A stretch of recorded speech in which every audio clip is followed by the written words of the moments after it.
प्यारे बच्चों आदाब।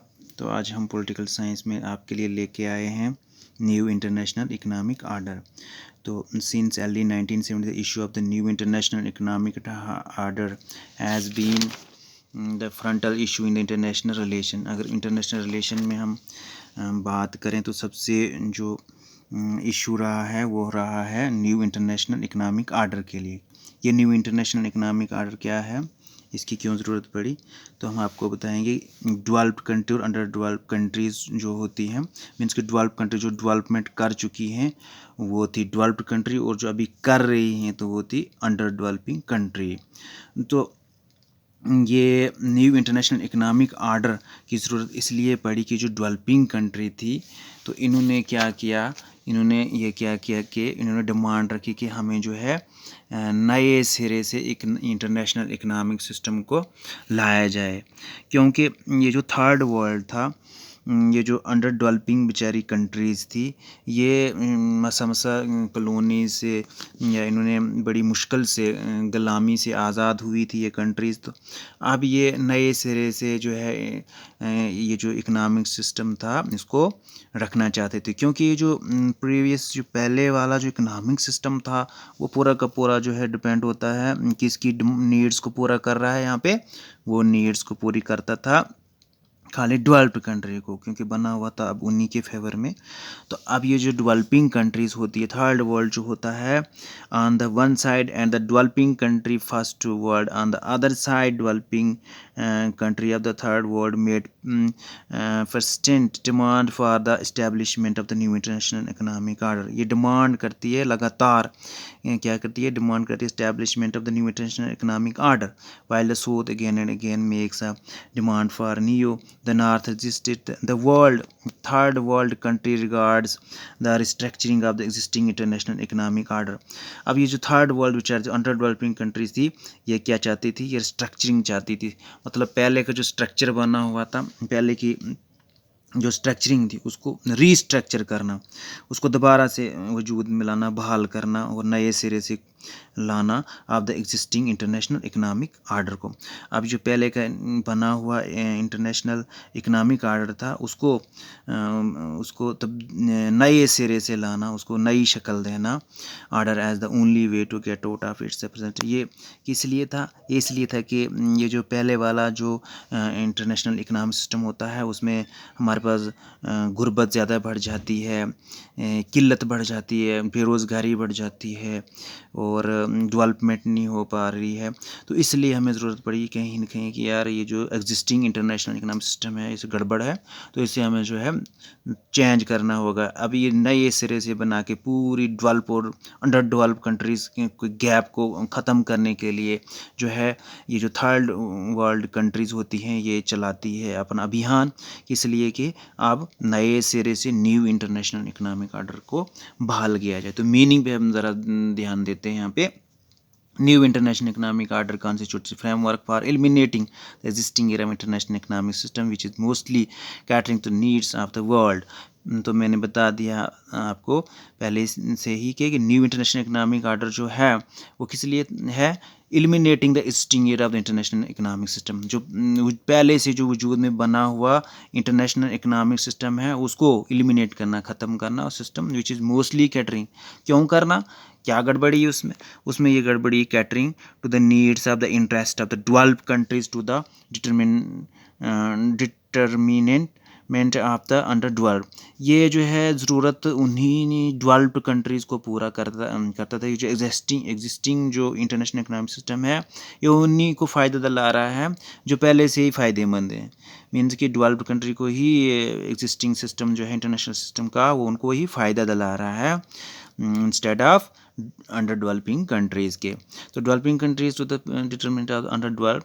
तो third world the NEO is based on the assumption that the prevalent international order perpetuates and aggravates international inequalities, and that the new relationship of the interdependence should replace the order patterns after the dependence of the unequal exchange। इसमें क्या था कि पहले वाले में inequalities थी और international level की जो इनइक्वलिटी थी इसमें जो मिसाल के तौर पर वो कच्चा माल अगर यहाँ से लेते थे तो उसके बदले में बना के माल जो देते थे ना, तो आंखें खुल जाती थी हमारी। तो इसलिए जो बैलेंस में जो था ना सिस्टम, वो नहीं हो पा रहा था। जितना भी इकनॉमिक्स जो एक्सचेंज होता था, अनइक्वल एक्सचेंज हम उसको कह सकते हैं, कि जितना भी सिस्टम था इनइक्वलिटीज़ में चल रहा था, इंटरनेशनल इनइक्वलिटीज़ थी और अनइक्वल एक्सचेंज था। तो बराबर का कोई भी एक्सचेंज नहीं था। तो इसलिए हम तंग आके ये जो डेवलपिंग कंट्रीज़ थी, इन्होंने जो है ये क्या किए, कोशिश की कि ये न्यू इंटरनेशनल इकोनॉमिक सिस्टम को लाया जाए।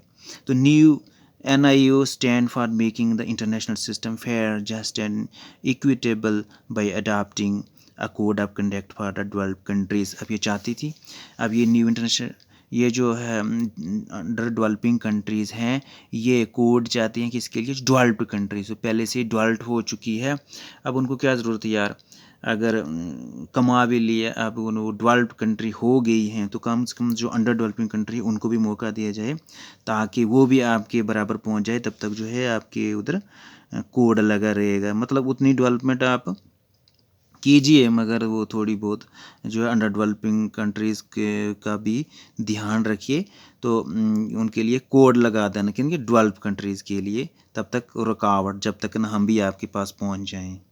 तो and by accepting the due rights of the underdeveloped countries, it stand for reducing the gap between the developed countries and the underdeveloped countries। तो इसमें क्या होगा, इसमें जो गैप, सबसे बड़ा गैप बन गया है डेवलपिंग और डेवलप्ड के बीच में, तो ये कम हो जाएगा, रिड्यूसिंग हो जाएगी, इसमें थोड़ा कम हो जाएगा developing countries and the under developed country. It seeks and existing imbalance inequalities in the economic relation between the underdeveloped and the developing world।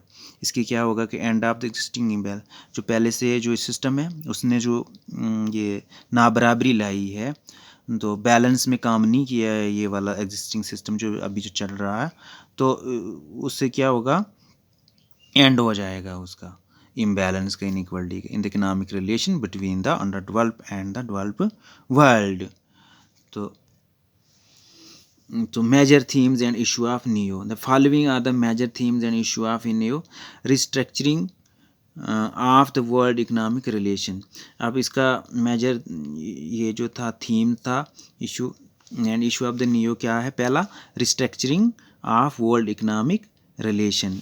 तो बेसिकली ये क्या है, ये डिमांड करता है more efficient equitable management of the independence of the world economy. तो ये सबसे पहला पॉइंट यही है कि ये रिस्ट्रक्चरिंग चाहता है वर्ल्ड इकोनॉमिक रिलेशन में। अब जो पहले से बना हुआ है यार, क्यों रिस्ट्रक्चरिंग चाहते हैं, तो आप जान गए होंगे कि कितना वो क्या था, इनइक्वलिटी, इम्बैलेंस था पहले वाले एग्जिस्टिंग सिस्टम में। अब ये जो नया सिस्टम आएगा, तो इससे जो है ये अंडर डेवलपिंग कंट्री चाहती हैं कि रिस्ट्रक्चरिंग हो। तो ये मेजर थीम में पहला पॉइंट। तो इंस्टीट्यूशनल चेंज, ये इंस्टीट्यूशन जो पहले से बने हुए हैं, उनके रूल्स एंड रेगुलेशन जो भी हैं एग्जिस्टिंग में, जो पहले रूल्स एंड रेगुलेशन के बने हुए, उनको भी चेंज करना। तो institutional change end of protectionalism in international economy and trade. तो ये पहले वाला जो प्रोटेक्शनलिज्म, अपने ही फ़ायदे के बारे में बिजनेस करना, इंटरनेशनल इकॉनमिक एंड ट्रेड, तो अपने ही ज़्यादातर फ़ायदे के बारे में और सब कुछ फ़ायदे, तो उसको भी चेंज करना। तो नए सिरे की पॉलिसियाँ वजूद में लाना, डिज़ाइन करना by the developed country to safeguard their interest of the international economy and trade. तो सेल्फ रिलायंस मतलब खुद में एतमाद होना, भरोसा होना। अब ये जो बेचारी ये जो अंडर डेवलप कंट्रीज़ थी, इनमें एक भरोसा हो गया था कि यार हमें एकजुट होकर क्या करना होगा, आवाज़ उठानी होगी और नए सिरे से हमें इसको न्यू इंटरनेशनल इकोनॉमिक सिस्टम को लाना होगा, ताकि हम जो एग्जिस्टिंग जो सिस्टम है उसको हम ख़त्म करें, जो डोमिनेटेड है, गलबा है जो पूरी इंटरनेशनल इकोनॉमिक आर्डर पे, यार रिच का गलबा है पुअर, ये जो अंडर डेवलपिंग कंट्रीज़ है उन पे। तो ये मिलजुल के अगर हम इस चीज़ को ख़त्म करेंगे, तो ये था मेजर थीम में ये 4 पॉइंट आपके। तो कल हम नए क्वेश्चन के साथ आपके साथ मिलेंगे, तो आपने भी खुद अपनी ज़रा हरकत करनी है यार थोड़ी बहुत, तो आप भी कीजिएगा हरकत। तो ये लॉन्ग क्वेश्चन में से ये लास्ट क्वेश्चन था। तो कल हम आगे एक नया यूनिट स्टार्ट करेंगे। Thanks for watching.